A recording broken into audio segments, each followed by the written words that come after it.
Welcome to the deep dive. Today, we're looking at something really quite different. A blueprint for societal change called the Verdant Cascade. That's right, and its engagement framework, the Allah household, plus the core ideas behind it all. Yeah, and it's presented not as some kind of, pie-in-the-sky utopia, but more like a serious proposal, a kind of next-generation social operating system. But exactly, sophisticated, integrated. Okay, so let's unpack this a bit. What's really at the heart of this system, like the fundamental philosophy? Well, it really starts with these foundational axioms, ideas that actually resonate quite deeply with modern science and philosophy, interestingly. Okay. Take 1, 1, 2, 2. Now, obviously, that looks like bad math, right? Right. But it's not literal math. It's a challenge to zero-sum thinking. It basically says all interaction creates something new. Synergy. So 1 + 1 = 2, plus the relationship the new thing created. Precisely. The relationship itself becomes the engine of creation. Value that expands doesn't just get divided up. And the other one you mentioned, remove the VS method. Yeah, that's about moving beyond conflict, not ignoring differences, but finding creative ways through them. Synthesis, like dissolving that old fight. Economy versus ecology, finding a way they work together. Okay, that's a powerful philosophical base. Yeah. But how does that actually work? How does it become something tangible? Right, that's where the Verdant Cascade's 3 pillars come in. They translate the philosophy into, engines. First is the abundance engine. Okay. This is about high-yield urban agriculture. They call it magic beans, which sounds a bit whimsical, but it's serious tech. Vertical farms on rooftops, things like that. So growing food right in the community. Exactly, and the key is it's tangible value. You can literally eat it. That builds enormous trust because the value is immediate, visible, not abstract. Got it. And the second engine? That's the economic engine. This uses a currency called the numero set. And what's really unique here is that it's directly backed by the food output. Ah, okay. So backed by the magic beans. Pretty much, yeah. Backed by that visible, edible output from the abundance engine. Now, you mentioned the Swiss WIR bank earlier, which works. But lots of community currencies, they kind of fizzle out, don't they? Especially if, a key leader leaves. That's a critical point. The numero set's resilience comes from that direct, tangible backing. Its value isn't just based on belief or promises. It's anchored in, food. Biological reality. It sidesteps that common failure point of trust fading or leadership changing. Interesting. Okay, and then there's this concept of systemic alchemy, transforming emissaries of death into ministers of life. What's that about? This is maybe one of the most elegant parts. It's about repurposing, not destroying. How so? Think swords to plowshares, but for whole systems. Instead of fighting existing industrial or financial structures, you find ways to subtly recode their purpose from within. Give me an example. Okay, so imagine a factory that makes, say, tanks. Systemic alchemy would look at how to retool that same factory using its existing capacity to make components for the abundance engine, like modular hydroponic frames. So harnessing the energy of the old system for the new one. Exactly. It's finding the latent life potential, even in systems we see as destructive, and redirecting their energy towards regeneration. It's non-confrontational, very efficient. Okay, that makes sense as a strategy. But if that's the system structure, how do people, us, actually interact with it? What does it feel like to participate? That's the Aloha household framework. It's the crucial social technology layer. It's designed to make engagement meaningful, even fun. How? Gamification. Yes, gamification is part of it. Yeah. Things like drone seed runs, using drone tech for resource delivery, but framed as a kind of community game that actually helps with redistribution. Okay. It also uses augmented reality, making invisible system flows visible, like you could see currency moving or the health of the local ecosystem through your device. Wow, okay. And importantly, myth-making. Building a shared culture, a shared story around participation. It transforms being part of the system into, a kind of narrative-driven quest for your community. Makes it meaningful. This sounds incredibly detailed. Is there an actual plan to try this out? Or is it still purely theoretical? Oh no, there's a concrete plan.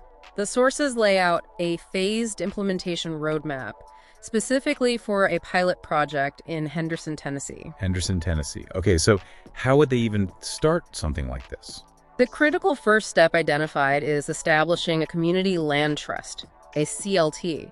That's a proven legal structure to hold land for the community basically forever, like the Narrow Ridge CLT, also in Tennessee. Right, securing the land base. Exactly.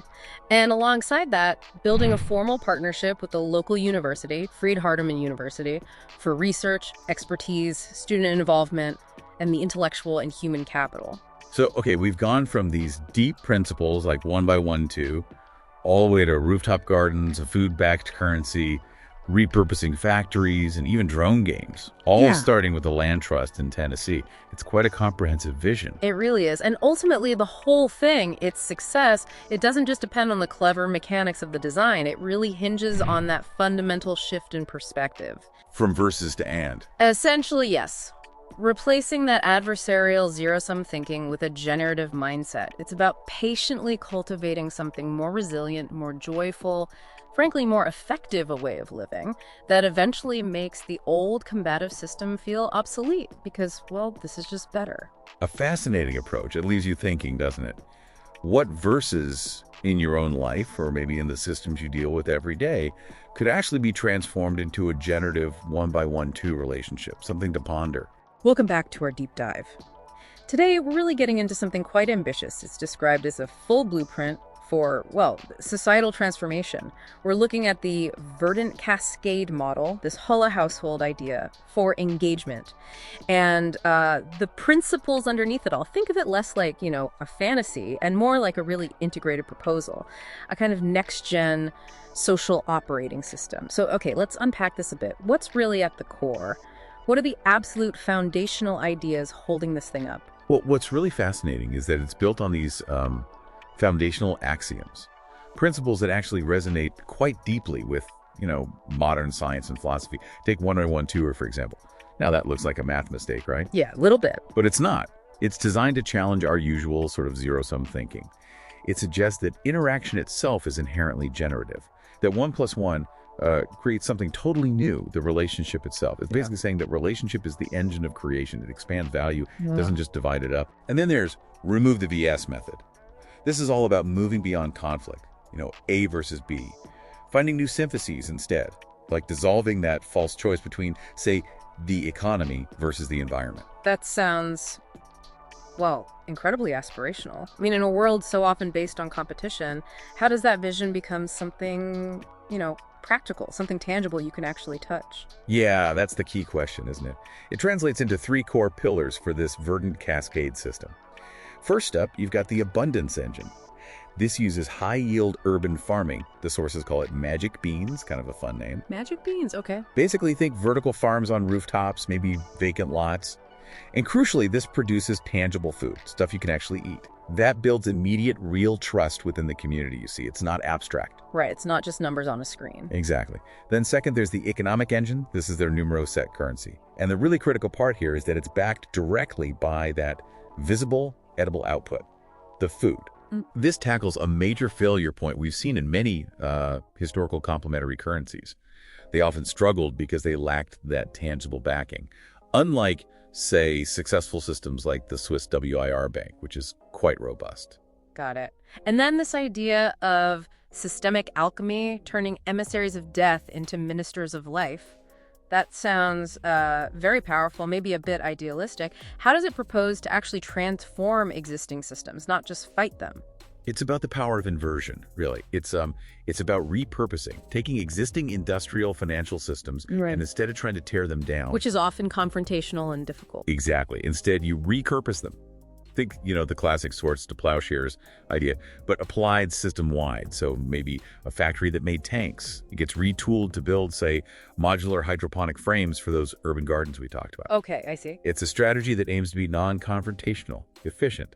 It's about finding the sort of latent, life-affirming potential within systems we might currently see as destructive. So that's how the system itself functions. But what about us? The people in it? How do we actually engage? What's it feel like to participate? Right, this is absolutely crucial. That's where the Hollow Household framework comes in. It's the the social technology, if you will, that makes it engaging, makes you feel part of something.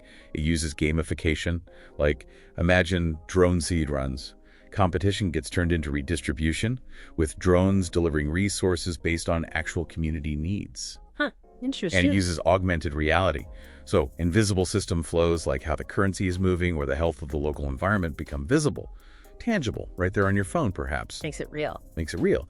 And it uses myth-making, storytelling, to build a shared culture around it all. It basically turns participation from a chore into, well, a meaningful quest. And this isn't just all theory, right?